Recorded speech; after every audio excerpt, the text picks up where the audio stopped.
I'm Erica Hollingsworth, and you're listening to the F1 podcast.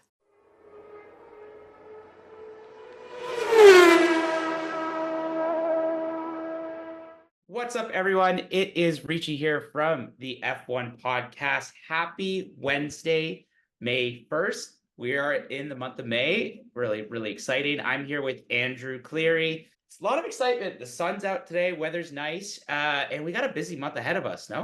We do. We have a very busy month ahead of us. We are attending the F1 exhibition tomorrow, technically Yeah. May 2nd, in the afternoon. So you'll be seeing us there. Just follow us on Instagram at F1.podcast for more information. We're posting all our reels there, so you can come and join us at the exhibition. We will also be at Trinity Commons this Sunday. We're gonna have a big turnout. Richie, I think we have like 20 people booked for our side, which is incredible. I think that number could be closer to 25, but yes, we're looking Love at, it. I Yeah, think I've said this 4 o'clock on a Sunday afternoon. You know what better way to do Sunday? Sunday fun day. Sunday is fun day, and the race should be fun this weekend. But before we talk into the race, there's some big news that came out of the world of F1 this week that we need to address.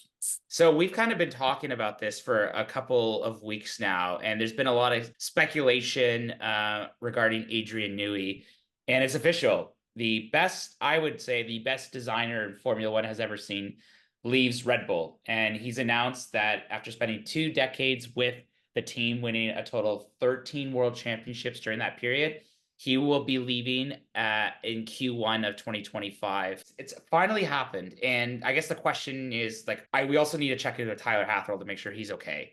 But I've already heard rumors that he's talking to Ferrari now. I mean, overall, like, this man has had a significant career in Formula One.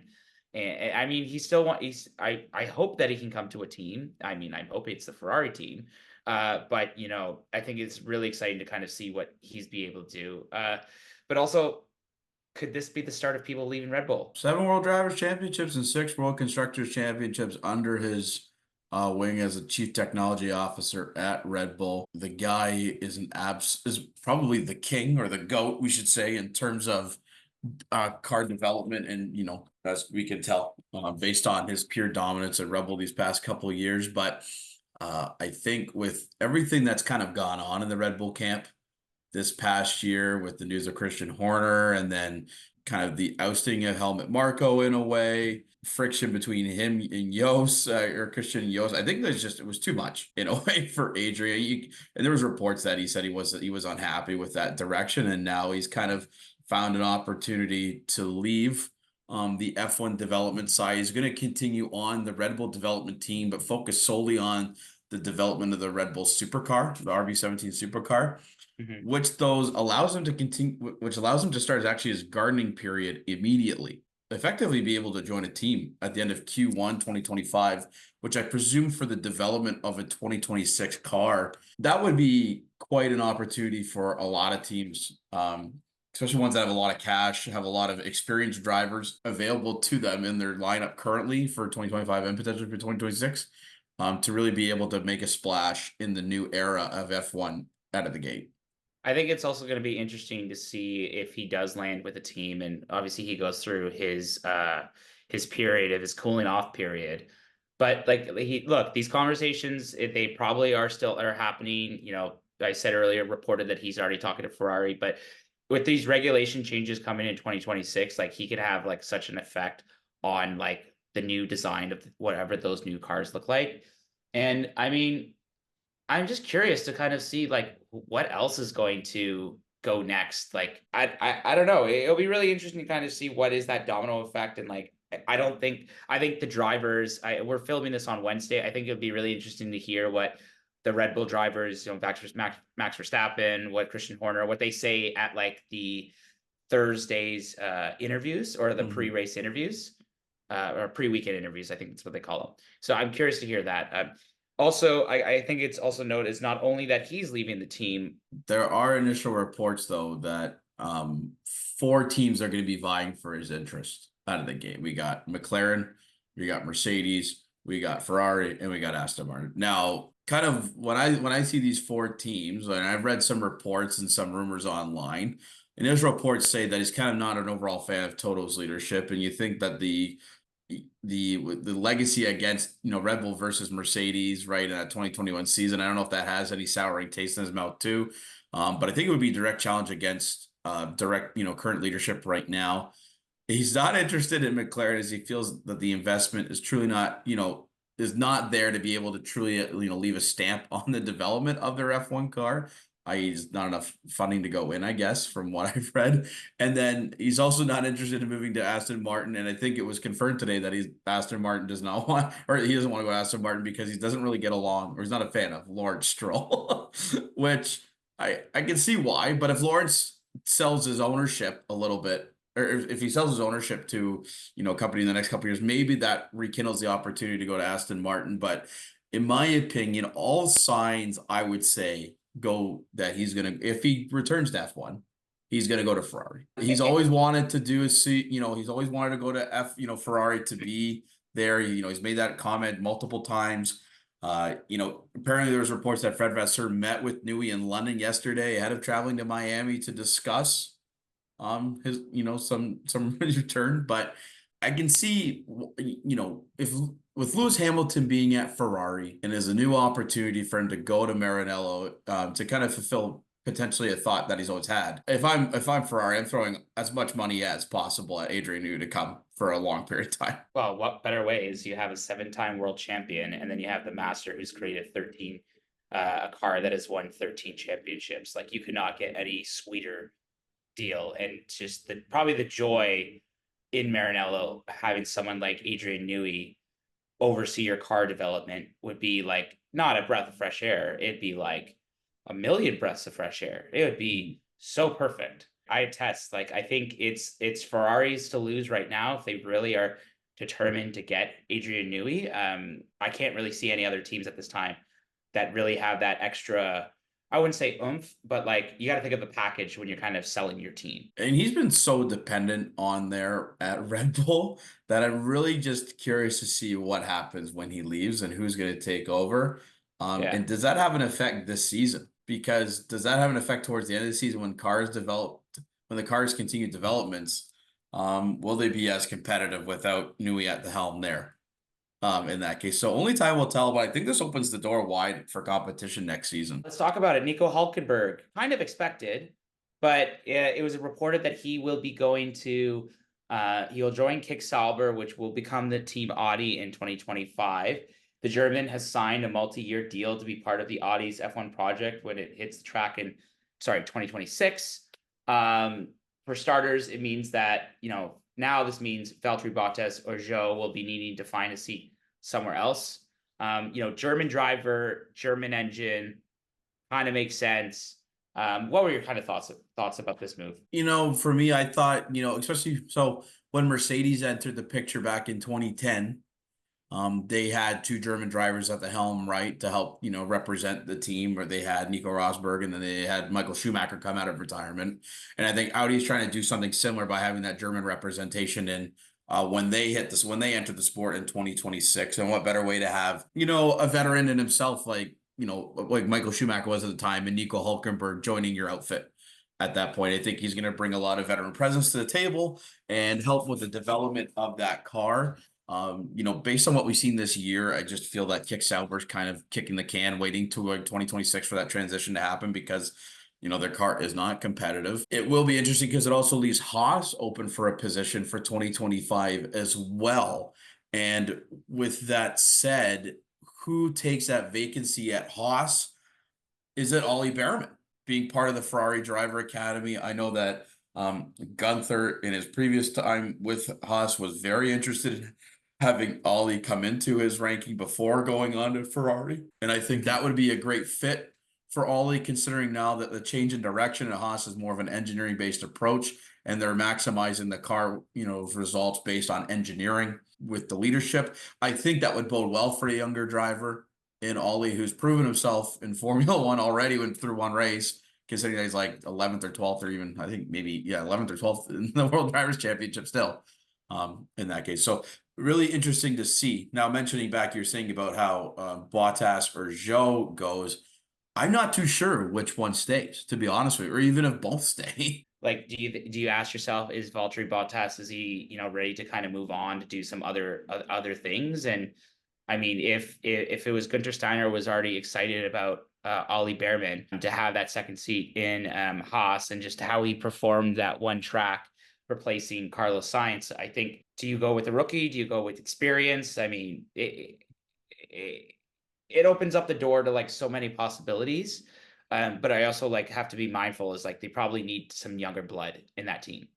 Yeah, and it's interesting to think too from like a Sauber perspective is that, since Science has been heavily linked to that team, it almost both because with the question of now for, Alonso, who was also up in the air, has kind of signed an extension with Aston Martin, who Science was kind of linked to as a potential option for next season. Since that's gone, he's going to want to secure his future probably sooner rather than later at this point, right? And not let not get caught up in the middle of silly season where he's then having it between 2 or 3 chances or teams to choose from. In that case, he wants to keep all of his options open. So I wonder then, do you kind of push then to go to Audi, kick Sauber next year? But he's still such a great driver in science that I wonder if the top teams like a Red Bull or Mercedes keep it open, because I know that Antonelli is a thought process for Mercedes next season. However, I don't think he is going to be ready for F1 as much as Carlos Sainz would provide. So really is a lot to offer. And then also, do they keep Kevin Magnussen in the team too, as you mentioned, right? Going for that younger blood versus veteran experiences are good to have that mix at Haas. Really don't know, because Haas has done both now, right? They went really young with Mazepin and Schumacher. That clearly did not work. Then they went kind of a mix of Schumacher and Magnussen, which semi worked in a way. And then we're kind of seeing it working a little bit with the 2 veteran drivers. But I think you need to have a mix of young and old as part of the Haas team, just so that you have like that kind of young blood who's willing to grow his seat, but also has that, extra drive to maybe, take a few risks on to score some points. And then if that fails, then you have the experienced driver behind him in terms of providing consistent results that could then get score points. So really interesting to see what transpires over the next few months now with this information. Formula One has caught the eye of a couple of Congress people. I don't know if you saw this, but 12 members of the U.S. Congress sent a letter to Formula One owner Liberty Media on Wednesday demanding answers for why it's excluding Andretti Global from the sport, given the American team in its bid to enter F1. Didn't realize Formula One was heating up at Congress. What's the best way to get involved? Go to the highest level of government at this point and really force. They did have questions in their response that they want F1 to provide. And, one of it's under the Concord Agreement with regards to the F1's governing document. They do allow up to 12 teams, and currently there are 10. So, why does it not support the 11th? They'll proceed to reject the admission of an 11th team in that case. They've mentioned the Sherman Antitrust Act of 1890, which outlaws unreasonable restraints on market competition to produce outcome for the American consumer. And they want to know how the FOM's denial of that, those of GM and Andretti Global square with the Sherman Act requirements, since the decision will benefit incumbent European racing teams as well and their foreign marketing affiliates. So it's generating, unreasonable restraint on market competition there. And then with regards to GM intends to reintroduce the Cadillac brand in the European market. They want to know how much of GM's and Andretti's entrance into the racing competition really takes a portion of the racing market share. Look, I think it's a matter of the smaller teams in F1 having a say that they do not want an 11th team so they can have more prize money. And then now Congress is stepping in to say, no, this is kind of BS.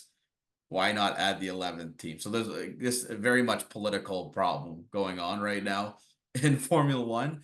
I do think there should be 11th team because they probably they provide more brand value than a team like Haas does currently, or even like Kick Sauber. Even like we don't talk enough about how shitty Kick Sauber is, to be honest with you. What do they do? Like they're just waiting for Audi to show up, right? So they're ability to provide negative brand value to the team until Audi comes in 2026. Now let's talk about Miami. Already know there's going to be probably a lot of celebrities in Miami. Miami is a very tight track. It's a street circuit. We're going to see a sprint there under the new sprints.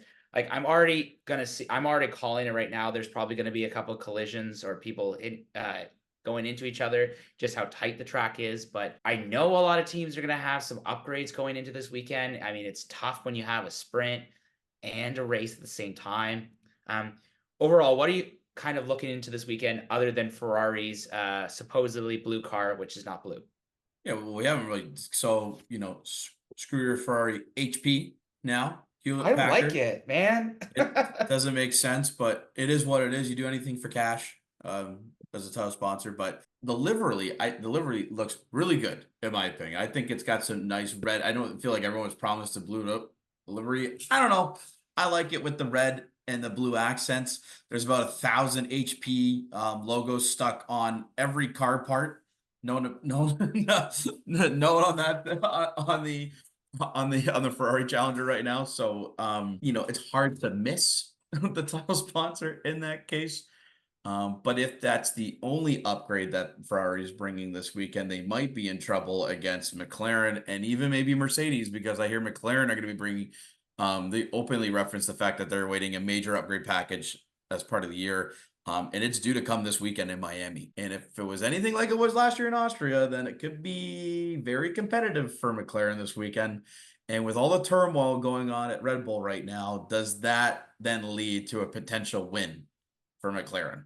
Do you think this could be Lando Norris' race to lose? No, I think it's always Max Verstappen's race to lose in that case, because he's God. He's on God tier mode right now when it comes to driving an F1 car. But I do think Lando has a good opportunity to, potentially pick up a sprint win this weekend, which I think would be ideal for him, just to get something on the board in terms of a W in his F1 career. Who knows, right? Like Miami to me can be a very boring track. Yeah. You know what I mean? Long straight, some curve, some high speed corners, a few low speed corners. And it's tight. Like you really don't get to see a lot. People are playing conservative when they race here. Yeah, and to me, Miami's always kind of been about show, right? Hopefully, with these upgrades that come from McLaren, I heard that maybe the Mercedes has some new developments coming for their W15 that can unlock some performance. Who knows? I doubt they're going to make as much of an impact as they would as McLaren would. But if McLaren can really bring an upgrade package that allows them to compete with Red Bull this weekend, I would think that this would make for some exciting racing come both Saturday and Sunday. I'm just curious how that new Ferrari is going to look on the grid with that HP logo everywhere. But why HP? I was joking that with the new HP, printing capabilities, they now can print, as I mentioned previously, print plans A through H out for their teams before going onto the grid, instead of having to worry about figuring it out on the grid. Over conversation, you can print it out now for your teams. You lose. Tuck them on the inside of the car so that Sainz has like reference notes now when he's driving. When he's trying to figure out what plan that they're going for, he's like, turn to page 5 in your manual. I've also heard too that Alpine has reduced their car weight by 4 kilograms. Are they not even going to race a driver? Which is quite impressive though, and I hear they're supposed to set to receive new parts in Miami as well. So can Alpine get their first points of the year? I can't believe we're saying that. I can't believe we're actually saying that Alpine might get their first points this weekend. Yeah. Also, what is the homeboy Logan Sargent going to do this weekend? I think a fat P20 is in his books. Okay, I'll give Williams credit.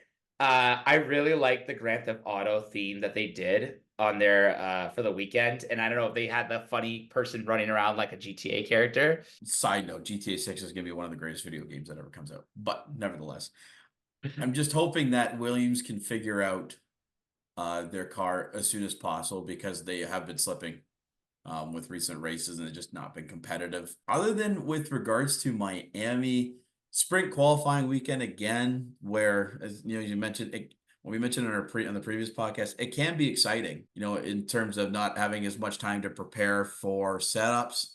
So that could leave some teams out and some teams, vulnerable, especially on the long straights.